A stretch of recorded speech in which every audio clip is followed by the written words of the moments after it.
আরেকটা ব্যাপার হচ্ছে যদি ভোটে ক্ষমতায় না আসে কোন সরকার, উনি জানেন যে ওনার কোনো ভোটের প্রয়োজন নাই। যদি ওনার ভোটের প্রয়োজন হতো তাহলে কিন্তু এরকম বেফাস মন্তব্য উনি করতেন না। যেহেতু উনি জানেন ওনার ভোটের কোনোই প্রয়োজন নাই এবং উনি বিনা ভোটে বারবার ক্ষমতায় আসতে পারবেন এবং এরকম একটা প্রক্রিয়া দেশে উনি চালু করেছেন, সুতরাং ওনার জন্য এটা কোনো ব্যাপার না। 5টা লাশ পড়েছে 10টা লাশ পড়েছে, আমি তো আমার সিংহাসনে আছি, এটা ওনার জন্য কোনো ব্যাপার না। আরেকটা ব্যাপার হচ্ছে ওনার আশেপাশে যে সুশীল সমাজ রয়েছে, সেলুট টু দেম। কি তাদের মেধা, কি তাদের মনন, একটা শব্দ নিয়ে তারা পড়ে আছে রাজাকার। স্যাটার বলে যে একটা শব্দ আছে এটা ওনাদের জানাই নেই যে রাজাকার কে বলেছে।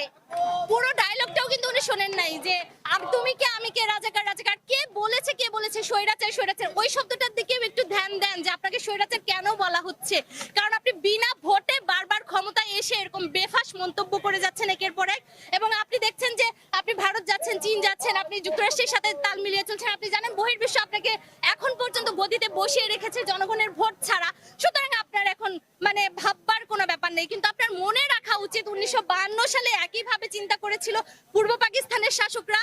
1971 সালেও তারা একইভাবেই চিন্তা করেছিল। 25শে মার্চের যে বর্বর হামলা একই চিন্তা থেকে হয়েছিল, যে চিন্তা আপনি এখন করছেন। হল বন্ধ করে দিবেন, ইউনিভার্সিটি বন্ধ করে দিবেন, স্কুল কলেজ বন্ধ করে দিবেন, এগুলো হয়েছিল, আগেও হয়েছিল। অতীত থেকে শিক্ষা নেন, হিস্ট্রি রিপিটস ইটসেলফ। আমরা দেখতে পেয়েছি যে পাকিস্তানের কুত্তাগুলো যেভাবে 52 সালে ভাষা শহীদদের উপরে গুলি চালিয়েছিল, ওনার সেই পেটোয়া বাহিনী, ওনার সেই পুলিশ লীগ একইভাবে আসলে গুলি চালিয়েছে।